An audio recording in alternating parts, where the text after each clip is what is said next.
people are the best indicator of what we can or should be doing within an organization. They're the ones who can, if they're doing it in the trenches, so to speak, they can give us the feedback about whether or not they find this to be helpful or the right thing in accomplishing what we've told them their job outcomes are. And so when you see performance issues, you see turnover issues, you see operational inefficiencies, many times those are just symptomatic of a culture that doesn't have the right people working together to achieve the outcome. Welcome to the HR L&D Podcast with your host, Nick Day. Tune in to discover what it takes to truly develop within human resources as we delve deep into growth, engagement, and leadership strategies that will help you unlock the hidden potential within your business. By listening to this podcast, we hope to empower you and your workforce towards achieving significant HR organizational success. Welcome to the latest episode of the HR L&D Podcast. So in this episode, I got an opportunity to sit down with Devin Halliday. Now, Devin is someone who proudly served in the US Navy. He's a Northern California native, and he's explored the people, places, and cultures across the beautiful planet where he's been amazed, he's been humbled, and he's been outraged. But most importantly, he's been inspired to share his lessons with audiences worldwide. Devin has become an award-winning sales leader with a diverse background and passion for people. Now, he hosts the podcast called The Belonging Factor, a fantastic podcast where he elevates the dialogue around diversity, inclusion, and of course, belonging. All very relevant subjects for a human resources and learning and development audience. And Devin is the founder and chief belonging architect at Rudiment Solutions, a people empowerment company that works with individuals and organizations across the world to help them thrive in all things human resources, people, process, and profits related. It's a fantastic episode full of useful information that you can take away and implement in your HR business straight away. So tune in. I hope you enjoy, and I hope you're inspired as much as I was. Cheers. 5 quick questions. Understanding where we are to know where we are going. Devin Halliday, really good to have you on the sofa next to me on the H&D Podcast. Devin, welcome. How are you feeling today? Hey, thank you so much. I'm very glad to be here. I'm feeling excellent. Where I'm at right now, we're recording this pretty early in the morning for me, so I'm enjoying the coffee and looking forward to a lively conversation. Good, man. Me too. Well, listen, let's dive straight in. First and foremost, Devin, I wondered if you could give our listeners a bit of insight into Rudiment Solutions and how you've been empowering workforces with the work that you do. Yeah, absolutely. So for me, coming out of 18 years in the corporate world, leading in a Fortune 15 company, into starting my own business. And Rudiment Solutions, it is a people empowerment company. Everything that we do and every approach we take to solving, whether it's strategic problems, operational problems, sales metrics, or any of the people-related metrics around turnover, training, learning, retraining, and of course, hiring, all of those involve people. And as you empower people, you empower strategic outcomes, you empower great outcomes. So for me, it was about understanding that if we're all people working with people, we can't just keep going down our process and strategy road and wonder why things aren't working if we don't align people into the corporate values, into the team values, and create and build a culture that makes a lot of sense. So the work I do is really about working with a company who says, hey, we have a turnover problem. We just can't seem to find the right people. And instead of directly working to look at what their recruitment process looks like, we get to that. It's more about starting with what are your current culture and company values? And then where do those live and show up every day in behaviors?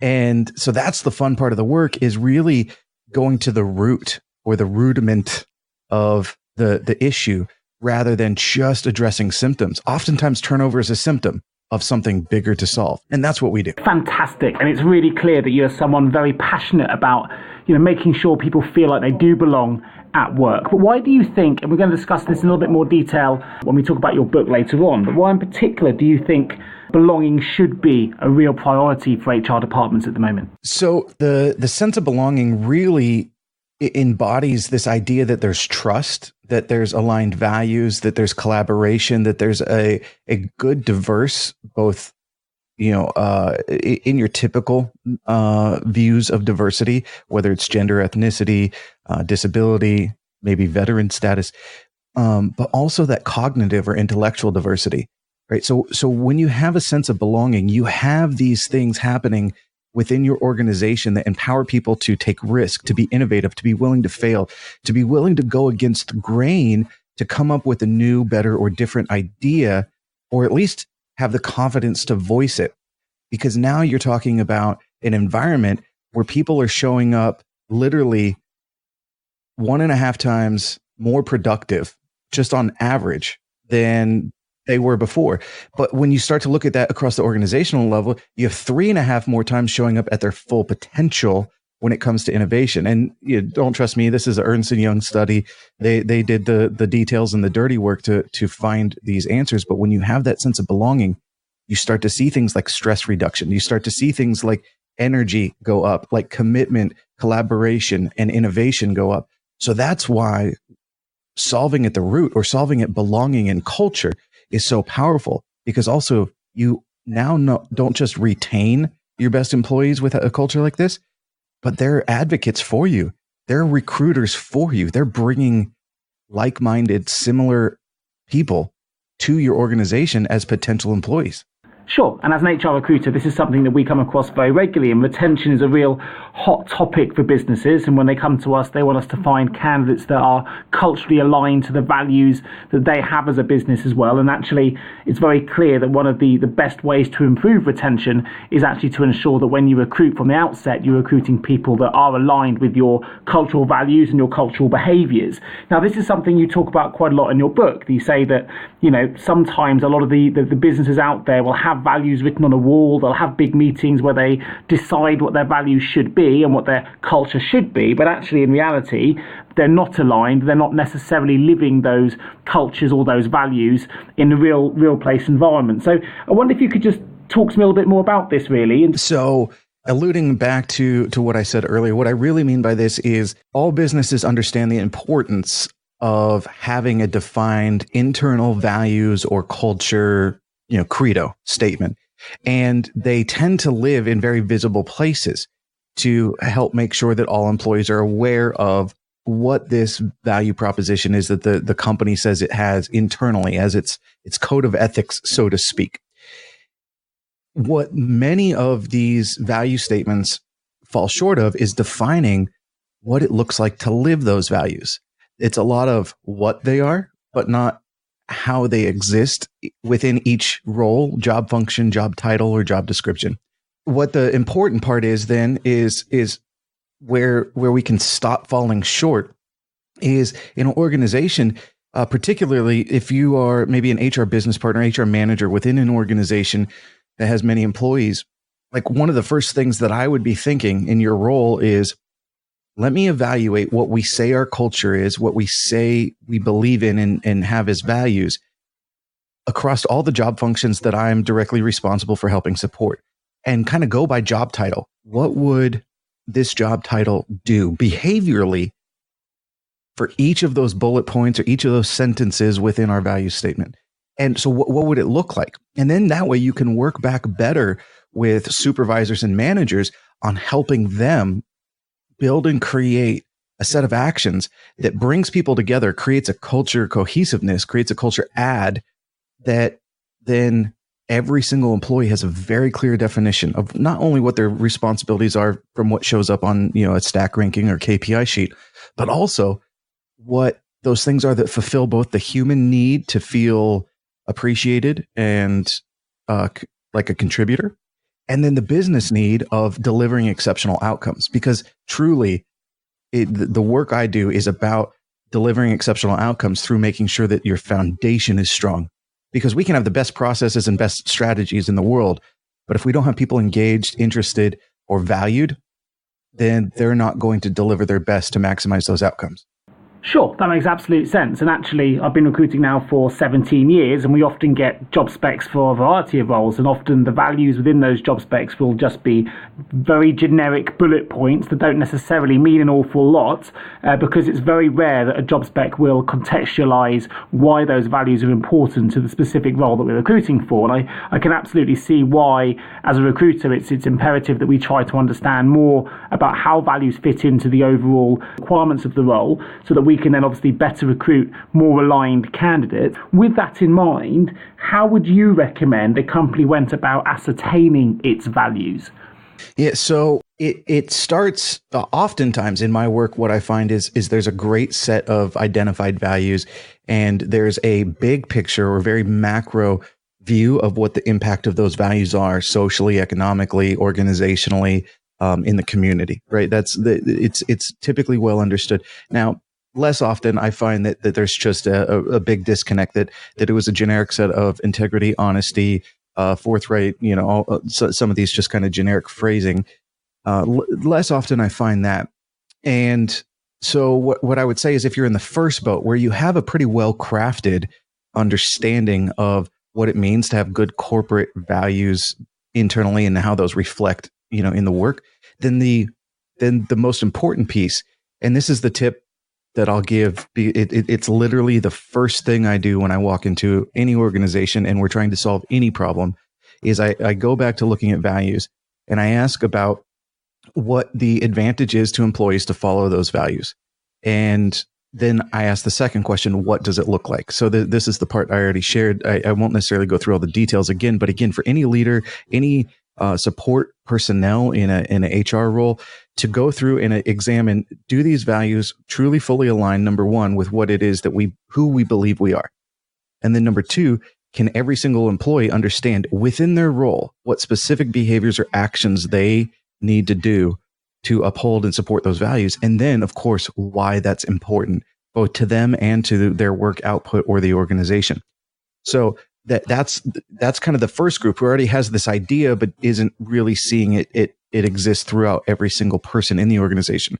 Now, if you're in the second group, that's the part where, if you've crafted a few bullet points and a few ideal situations that you would consider your values, the most important thing at that point is to ask yourself, is this true? Is this truly who we are, what we stand for, and what we're about? Do I really believe this as a leader, as a senior executive leader, or as a senior support person? Do I truly believe this? And am I willing to kind of, stake my career on saying, all right, everybody in the building understands and knows what this is? And the answer at that point is typically no. So then you revert back to that first process I gave you, right? It's being honest with yourself first, and being willing to be kind of aware of your blemishes, or aware of those blind spots that you may have had in crafting who you are as a culture and an organization. So with that in mind, how often do you find that companies change their values as they grow and as they change? Presumably that's something that can happen as a company evolves. The values will need to evolve with them. Is that something that you see? Yeah. So initially, in the initial part of the work, oftentimes we'll just better define a value. So we'll bring some more clarity or more specificity to the words, take it from a word or two-word phrase to maybe a sentence that really truly articulates that value.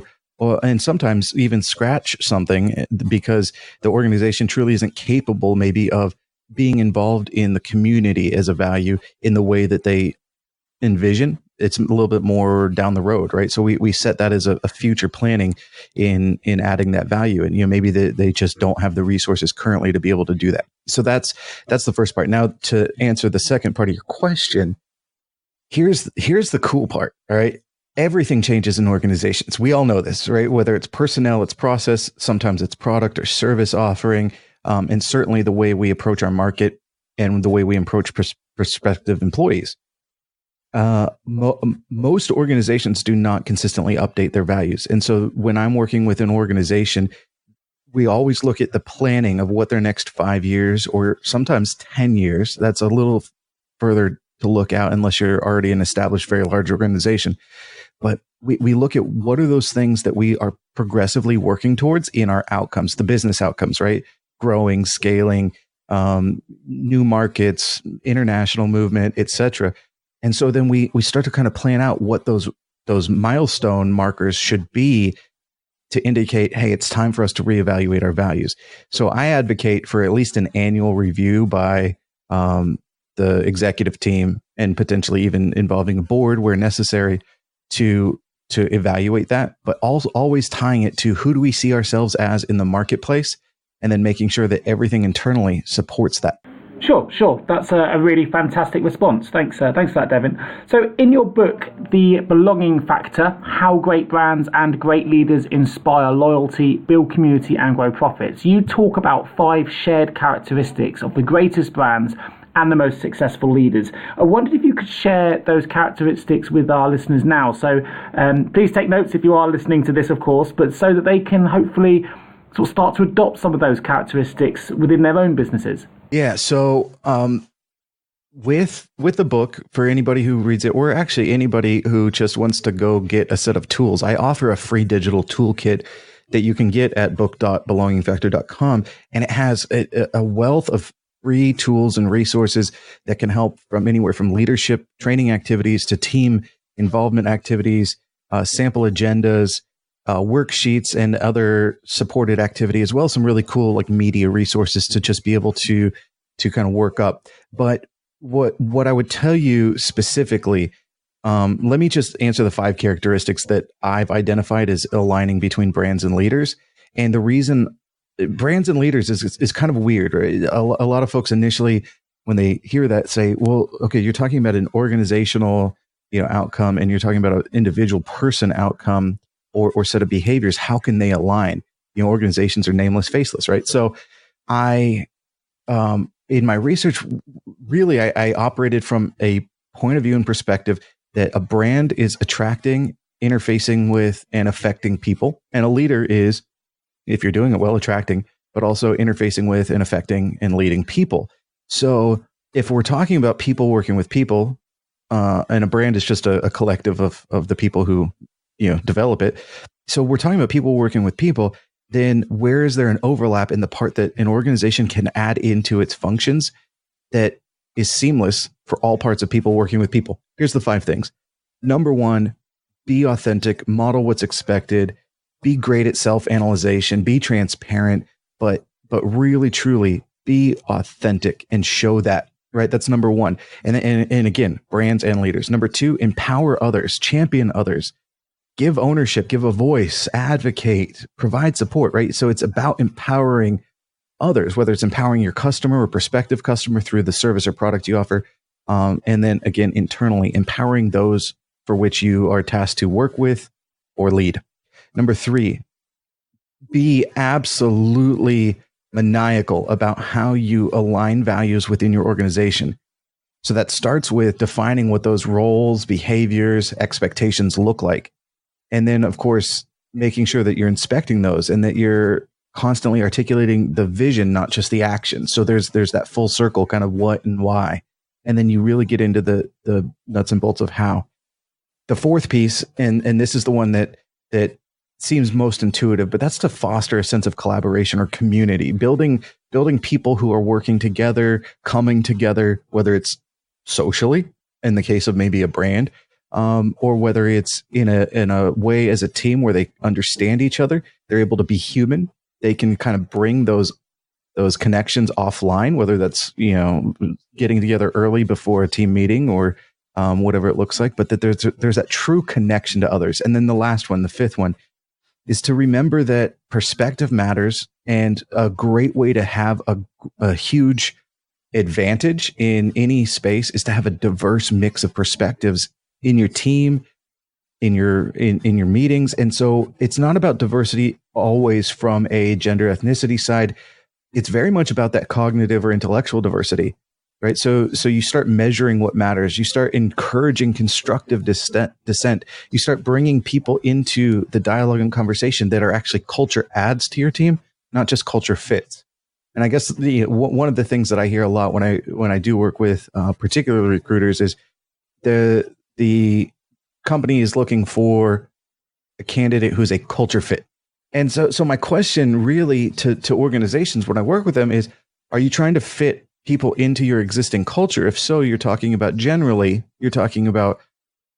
keeping your culture intact or keeping it stationary. When my perspective is you should be looking for culture adds, people who are going to help elevate the other people, kind of that rising tide lifts all boats. You're going to elevate and build your culture. So this is a culture add, not a culture fit. I absolutely love that. The idea of elevating culture is much more progressive than aligning culture. I think that's fantastic. I'm going to use that in my future recruitment pitches when clients ask me to find a candidate. I'm going to try and find someone who can elevate their culture to the next level. Let's think in progressive terms. Fantastic. Thanks so much for that, Devin. Fantastic. Okay, so I'm actually going to come away from the podcast for a moment because I'm really delighted to say that Devin has offered up 2 signed copies of his book, which is The Belonging Factor: How Great Brands and Great Leaders Inspire Loyalty, Build Community and Grow Profit. So if you would like to win a copy of one of Devin's books, all you need to do is just ask this very simple question: what is the name of Devin Halliday's podcast? If you can find the answer to that question, email it over to me at nick@jgarecruitment.com to put yourself in the draw for one of 2 signed copies of Devin Halliday's latest book. So thank you very much, Devin, for offering those up in this competition on the HR L&D podcast. For now, let's dive back into the podcast and find out a little bit more about the man behind the vision. Let's find out a little bit more about you. Time to find out more about you. So, Devin, how do you relax in your downtime? I've spent most of my life involved in music and around music. So other than spending time with my family, when I get a chance to just kind of blow off steam, it is always behind my drum set or with a guitar in my hand. Well, hey, I'm a drummer too, so I totally understand the hobby. And I have to say, it's a fantastic way to smash out some frustration if you're really feeling the tension at work. And I've played for about 17 years, really enjoy it. So it's great to have a fellow drummer on the podcast. Brilliant. Oh my gosh, it's the best. It allows you to get just, I mean, you can hit it hard and it doesn't hit back, and it's fantastic, right? And then every once in a while you come up with something that you really like and you're like, yeah, I'm going to do that some more, right? Whether it's playing along to a new song or it's working on a cool little groove, but certainly not just the getting the aggression out, but the creativity part of it. It's definitely something that just kind of re-energizes, refills my energy battery. Excellent. Well, I can totally understand that. There's something just about thrashing a drum kit that makes you feel good. So look, next question. Who have been the 2 people that have really had the most influence on your career? So most recently, I would say one of the most influential people I worked with, a man called Darren Webster. I actually directly reported to him for a couple of years in my last job. And I was let me give you some context. I was living in Hawaii and I was loving it. It was amazing. And I met this gentleman, Darren Webster, who was running a big part of the business out in Pennsylvania here in the US. And so, Hawaii to Pennsylvania, very different. Tropical, amazing, waves, ocean, snow, hot, humid, no ocean, right? So that's the difference between these 2 areas. And after meeting him and talking with him a few times and him saying, hey, listen, why don't you get on my calendar? Let's every week on Tuesday talk for a half hour just about whatever is going on in the world, in life, or in our businesses. And after doing that for a few months, I thought to myself, I really need to learn from this person. And so I ended up moving from Hawaii to Pennsylvania to work for him and learn from him. And we've both since left the organization and are both doing different things, but we continue to actually have an even further evolved relationship where I'm mentored and guided, and I'm even giving mentorship and coaching back, which is fantastic. So it's that symbiotic partnership rather than just that one-way mentorship that has been so powerful for me and very inspirational. The other person that I would tell, probably my biggest inspiration, is somebody who I recently lost, and that's my father. He was a person who, from the very, very onset, taught me to believe in myself and that ultimately anything was possible as long as I had a plan, had the right attitude, and was willing to do the work to make it happen. And, as a father, as a parent, many times that showed up in our relationship together, where he was reminding me that, hey, you got to work harder. You got to have a plan next time. Or, hey, do you have the right attitude to get the outcome you want? You've got a great plan, but things aren't going the way you want. What's your attitude look like? Because sometimes that pushes you forward. And I've been blessed to have two sons that I get to pay that mantra forward as well. Oh, well, I'm sure they're very, very proud of you. That's for sure. Are there any resources that have really helped you on your journey? Yes. So many resources have helped me on my journey. I would tell you, one of the greatest resources that I discovered was the power of connecting with people. And how, considering the work I do, that should have been more obvious to me. But the power of connecting to people and how willing people are to be supportive, offer their 2 cents, or offer unsolicited criticism that is helpful. But no matter how you go about it. So the biggest resource for me in the last year or so of my journey, I would tell you, has been LinkedIn, actually, as a resource. Not only is there amazing content, and not LinkedIn as a recruitment or job seeking tool, but LinkedIn as a community of people. And so that resource, not only, again, the articles and wealth of information that is shared, but beyond that, the connection to other people. I've made more connections to other people who I've been able to help or have been able to help me, either in the work or in just understanding an approach to something, or in some cases, getting most recently, I would tell you, in getting in contact with the right publisher to work with me on my book. I totally agree. It's definitely overused by recruiters, which is a bit of a shame, because there are a lot of people that just use it for spamming purposes. But on the flip side, it's an incredibly powerful tool, LinkedIn, particularly for connecting people. It's obviously how we got connected in the first place, Devin. So have to champion it from that side of things. And if you want to use it as a connecting tool, or as a tool for education, for conversation, then it's really, really powerful. And I just wish more people used it in the right way, as opposed to as a spamming machine, which is often how other recruiters and salespeople will use the tool. So anyway, let's take things a slightly different direction. You may not be expecting this, but if you had any superpower, what would it be and why? Wow. So I didn't prepare you for that, right? Yeah. No, you didn't prepare me for that. Any superpower. So, when I was a kid, you know what the answer was? Invisibility. As a kid, it was about being invisible. Why? Because, as a kid, I could sneak out of the house and all of the mischievous things that a young boy would want to do. So invisibility was the one younger. But now I'll tell you just very briefly. Superman flying around the earth and spinning back time to save Lois Lane.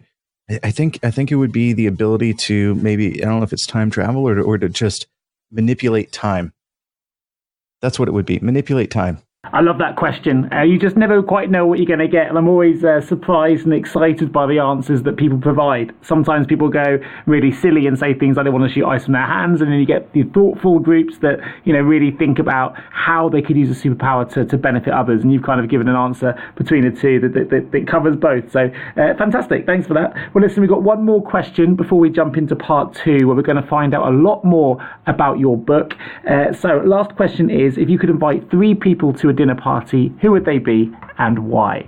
Number 1, Chuck Yeager. For those that don't know, Chuck Yeager was the man credited with first breaking the speed of sound, U.S. Air Force pilot, and then eventually test pilot. Just the amount of failure that he experienced in his life, in the pursuits that he was after, and his perseverance to continue to go through it, inspirational. And so I would absolutely love to have the ability to have conversation with him about that. Number 2, Winston Churchill. And for fairly obvious reasons, I think, in the face of some just incredibly impossible and enormous situations and decisions, he was a person who was pragmatic but inspirational, who played hardball where necessary, and knew when to pull back, and obviously was a very complex person, as a leader, and as an individual, as most of us all are. And so just an amazing person to learn from. And the last, I'll pick somebody living, I guess maybe now. I would pick Oprah Winfrey. I would pick Oprah Winfrey for my third person. Just an incredible visionary, creating opportunity where opportunity was expressly prohibited at the time that she really started doing what she was doing, and then has turned that into one of the most successful media organizations in the world. I absolutely love those answers. Fantastic. I mean, Oprah Winfrey in particular is someone I absolutely love and adore. She is an absolute master of the how and why question. If you want to get to the bottom of something and allow someone to find the answers for themselves, she is an absolute whiz. And it's well worth watching her with that mindset, because it's an art form, and Oprah has absolutely mastered it. Well, listen, let's jump back into section 2 after this short advert break. How can any recruiter understand my HR recruitment challenges? Please don't give up on your hiring challenges just yet. Here at JGA HR Recruitment, we appreciate the difficulties associated with attracting, recruiting and retaining top human resources talent. We also understand just how costly a poor hire can be. JGA HR Recruitment would like to partner with you to help you overcome your hiring challenges. Contact us today on 01727 800 377 or visit jgarecruitment.com to find out more. Shaping the future of human resources together. Final questions. Now, in the second part of the podcast, I really want to focus on your book. I think it's really important for those working in HR L&D. One statistic I found interesting in your book was the fact that you say that 41% of managers find it too difficult to build diverse teams with a deep sense of belonging. Now, you are really passionate about this sense of belonging as being really critical to the success of businesses. So why do you think building a sense of belonging should be an HR department or a manager's number one priority? Yeah, so again, number one priority, because at the foundation, you have people, and on top of people, you have process, you have systems, you have organizational expectations. And then where really what we're talking about is, I like to think of it as kind of showing up to work is kind of going to battle in some ways, right? We're battling against the competition. We're battling against market pressures. You name it. There's kind of a fight in the trenches, so to speak. And so to approach it from just a strictly, look for people, hire people, tell people exactly what to do, discipline people when they don't do exactly what they were told to do, let go of people, hire people, and kind of get into that system. We're making our priority the system or process we have, not our priority the people. And our people are the best indicator of what we can or should be doing within an organization. They're the ones who can, if they're doing it in the trenches, so to speak, they can give us the feedback about whether or not they find this to be helpful or the right thing in accomplishing what we've told them their job outcomes are. And so when you see performance issues, you see turnover issues, you see operational inefficiencies, many times those are just symptomatic of a culture that doesn't have the right people working together to achieve the outcome. Sometimes that's a leader, sometimes that's a support role, and sometimes that's the individual contributor, but it all boils down to that culture piece. So when 41% of managers surveyed said that they're too busy to work on creating a diverse team that brings forward the best parts of collaboration and innovation to have a sense of belonging, what that tells me is that you have 41% of managers who are working so hard, and again, no discredit to them as individuals. They're working so hard to chase after all of these outcomes and put out fires and handle fire drills and take these conference calls and coach their people and do disciplinary action when appropriate, that they're all chasing symptoms and they're not really looking at evaluating and addressing the most important thing, which is the culture. Sure. Now, in your book, you also talk about how any business of any size can improve and create a more diverse, belonging-based culture. So I just wondered if you could explain what you mean by that and how they can go about achieving that. Yeah, so if we start at the first principle, and that principle being understand what your values are, and make sure that they have alignment across every individual job function in your organization. So if we start there, then it doesn't matter if you are an organization of 120,000 people or your organization of 12 people. You have that foundational element in your DNA, so to speak, of what your organization is, how it functions, and then every piece of what you do from there, every decision that you make about your process, about your hiring, about what markets you choose to go after, about how you interact with public or the competition, all should align back to, in a measurable way, those values or the culture that you've intentionally decided to build. Now, where this on a large organization standpoint has the best opportunity for success is that you have a lot of energy in a lot of internal marketing departments, internal PR departments, et cetera. And then, of course, leadership that can continue to message this over and over and over with the teams and work to build out those behaviors and make sure that it lives.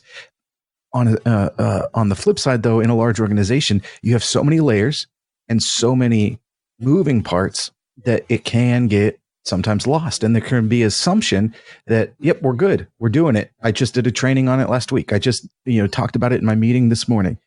And so that's one of the risks in a large organization. So, taking that very simple and very limited approach to understanding that you have to own it constantly, that helps move a large organization. Now, for a small organization, it's a little easier. Typically, you're involved with or seeing people on a regular basis. Even if you have people working remotely, though, this is easy to accomplish. You may have a sales team that works, in a few different markets. You don't see them as regularly, even in a small company.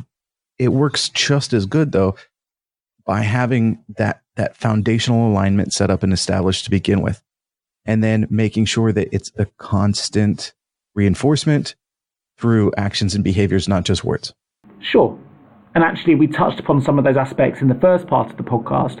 But one thing we're seeing in the industry at the moment is businesses are really trying to improve on their diversity and inclusion metrics, but they're still sometimes struggling to achieve their objectives or their targets. So with that in mind, what advice would you give to a manager, a leader, or a business, if you like, that's really trying to improve their diversity and inclusion metrics, but perhaps are finding that very difficult at the moment? Yeah, so the first thing is to understand maybe why those metrics are being measured and what the importance of those metrics being measured is. I do realize, particularly here in the U.S., to be eligible as a organization that can get government contracts and qualify as a organization that works with diverse vendors and suppliers, you have to have certain elements in these metrics that line up, but to me, it is a little curious if I go into an organization who is working to get to maybe a 50% person of color metric mix, and they're at 21% right now. And it's a little curious to me when I ask the question, okay, so what is the benefit to your business outcome by being at 50% person of color mix? And it's often not articulated in any specific measurable way other than unless it is specifically to be qualified as a diverse vendor supplier or to qualify for government contracts. Oftentimes it's an answer that is much more about, well, we're working to make sure we have diversity amongst our entire organization, or we want our organization to reflect the communities we serve.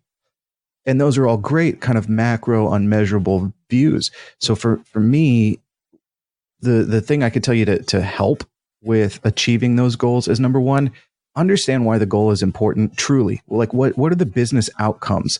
What are the individual things that happen on a team that you're helping recruit for or hire for that are going to be a benefit by adding a candidate in?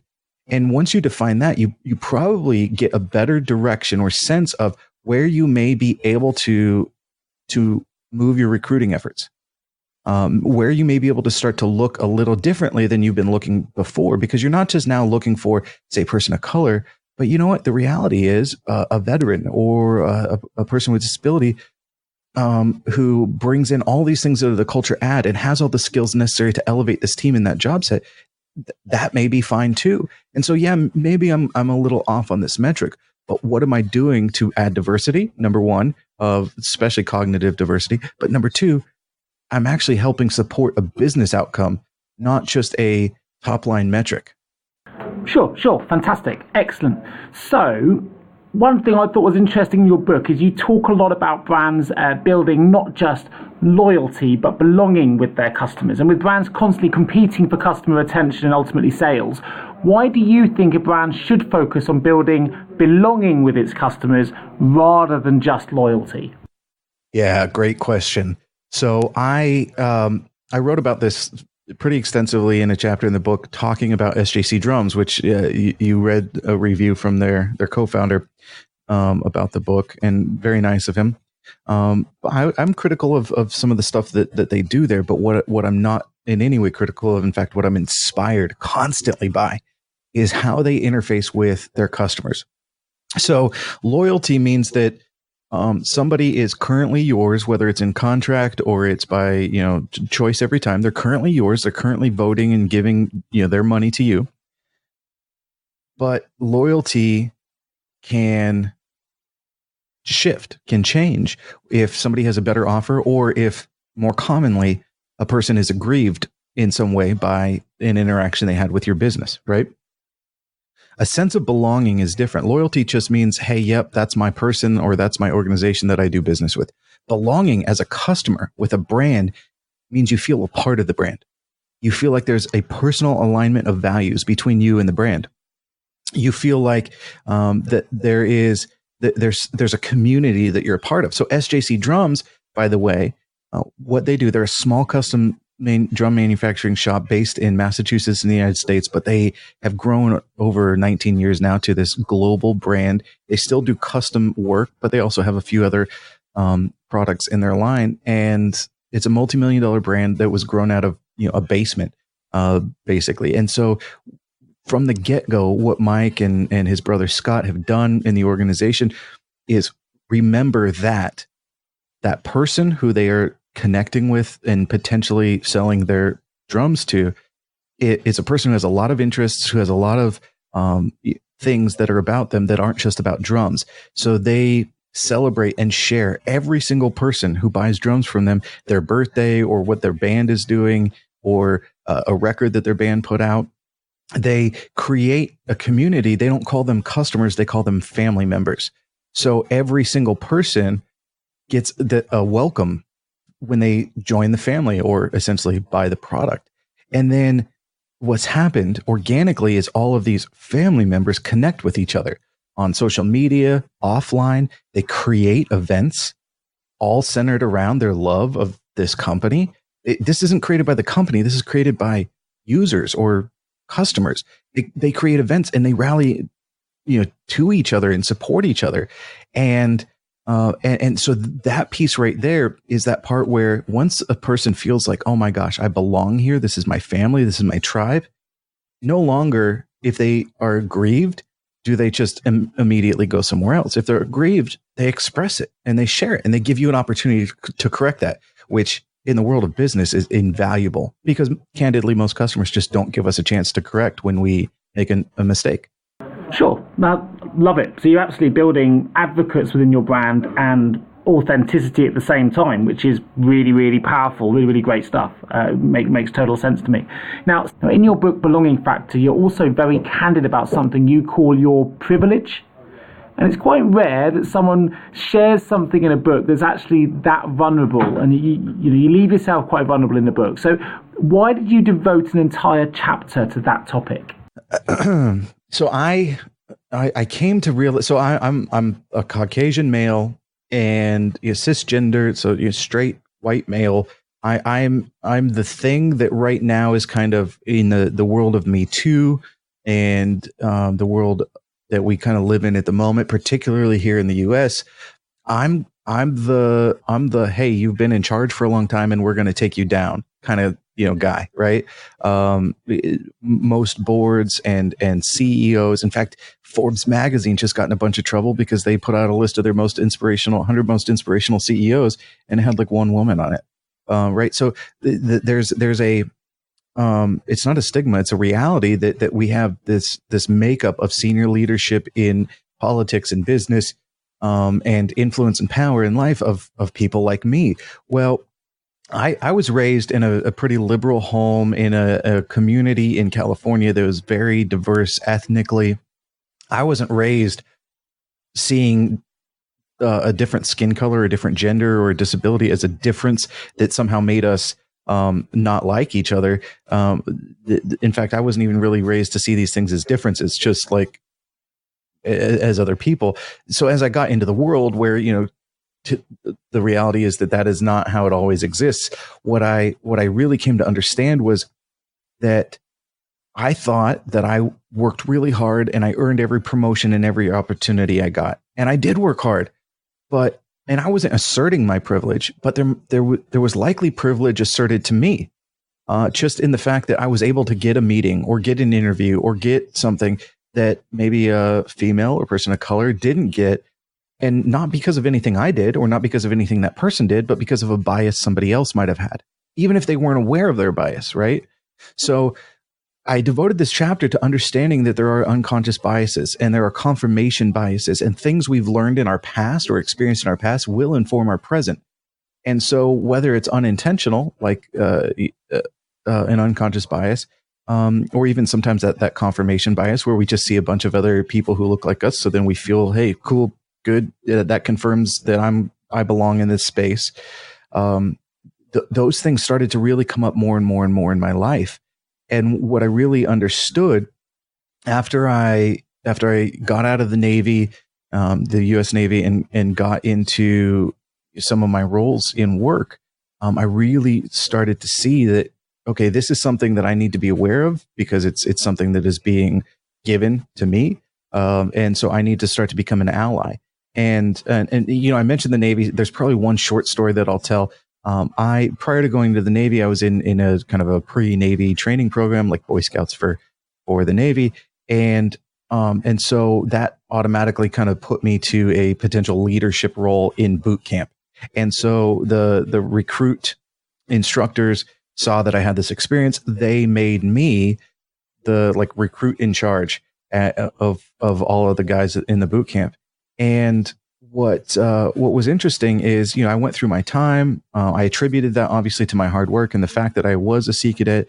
But in my time there, what I really started to find out was in talking with folks is that there was another gentleman there, Jose Garcia. He was Hispanic. He had way more experience than me as a Sea Cadet. In fact, he outranked me, and he was in better physical shape than I was. So he would kind of, in my mind, be the poster boy person to do this. More experience, physically more accomplished, yet he wasn't even considered to be that person to take that role that I had. And so again, I didn't go ask my recruit instructors if this was because he was Mexican, but certainly that's an example for me where I saw early in my life where in the moment I didn't realize it, but in reflection, I came to understand that was probably a privilege I received without me having to do anything to earn it. Great, fantastic. And that pretty much brings us to the vault. But before we open it, I wanted to ask one last final question. That's this. What does human resources mean to you? Human resources to me is an ally and partner to use people to accomplish business goals and to be the advocates for managers and supervisors to look after their people the right way, develop and influence and lead their people the right way, as well as to be a channel for people feedback to, the feedback from employees, whether leaders or individual contributors, to work back into executive ranks to help make better decisions around hiring, firing, learning, training, onboarding, you name it. For me, human resources is the bridge to all things people to deliver outcomes. Fantastic. Well, we're going to open the L&D vault. Opening the L&D vault. Quick questions. In hindsight, Devin, what's one thing you now know that you wish you had known when you began your career? Senior leaders are often insulated within their organization from honest feedback. And for me, I would have wish I knew that so I could have more confidence to share and give honest feedback when it was asked for. Excellent. What's the one common myth that you often hear in the workplace in relation to people, and can you debunk it? Most common myth, it's either will or skill. So if they have the training, then they must just not be willing to do it. So then we've got to replace them. Can I debunk that? Will or skill is probably a simple method of categorizing where you want to start your journey of addressing performance issues. However, the part I would debunk is that if they have all the training, so they have the skills and they can demonstrate the proficiency in the skills, that then it's just a will issue. So you have to, coach them out. That's the part I would debunk, that is not the only approach or the only solution. And I would debunk that through many experiences of my own, both being the person who, had some of the challenges of the interest to accomplish it, as well as a person who has worked with countless others to help them find that. As long as you can center on where the real motivation is, which is usually something involved in improving or sustaining a portion of their life that's important to them, whether it's saving for a kid to go to university or whether it is being able to buy the first home. There's something in there that you can find that helps ignite that will, even beyond building a culture that is completely amazing. And I'm just talking about one person and one thing you can do. So that's where I would land on that question. No, I like that. Perfect. The last question before we close the podcast and just find a little bit more about where our listeners can connect with yourself. What is the one piece of advice you would give to someone who was embarking on a career in human resources? The one piece of advice I'd give to someone who's embarking on their career in human resources out of the get-go is trust but verify. So trust that people are being candid with you, whether it is somebody in your department or it's somebody that you support. Trust that they're being candid with you, but verify to ensure that you can help support whatever it is that you're being told with evidence of some kind, because emotions can come up, particularly when people are involved. And the most important thing that as a partner you can do for anybody you're supporting is to make sure that you take that fact-based approach to helping solve whatever that concern might be. Fantastic. Useful links, keeping the HR L&D community connected. I ask you, Devin, are there any particular sites or social links you would like to share now that people can just quickly access that you'd like just to bring to the fore? Yeah, if you want to know more about the work, go to belongingfactor.com and you can see much of the work that's done. Obviously, check out the book, connect with me if you're interested in working together. And also the podcast happens to be there, so you can check out that podcast as well. And so that's a great resource to go to. And I'm really looking forward to autographing a couple of books and sending them out to the winners. Yeah, fantastic. And for those that are still staying tuned and haven't got the name, it's the Belonging Factor podcast. You can find it on iTunes and other social channels as well, whatever your favorite podcast channel provider is. Look at Belonging Factor podcast and hopefully you'll find that out as well. I will also include a link to the fantastic book in the episode notes so you can access that and make your orders as you wish. Now, of course, if you are an HR or L&D professional listening to this podcast and you have an HR, HRIS or L&D related vacancy and you would love to work with a specialist HR recruiter, then please do get in touch with me. I would love to help show you what a great HR experience can feel like. So you can reach out to me directly at nick@jgarecruitment.com. And of course, that's the same email you need to use if you're interested in entering that competition as well. So that's nick@jgarecruitment.com. So otherwise, thanks for listening, folks. Thank you ever so much, Devin, for joining me today on the HR L&D podcast. It's been an absolute pleasure. And I look forward to bringing you all the next episode of the podcast real soon. Thank you so much for tuning into the HR L&D Podcast with your host, Nick Day of JGA HR Recruitment. If you need help with a current HR or L&D vacancy, then please get in touch with Nick and his team. All contact details can be found in the episode notes. In the meantime, to make sure you never miss an episode, please subscribe to the show through any of your favorite podcast channels. Till next time.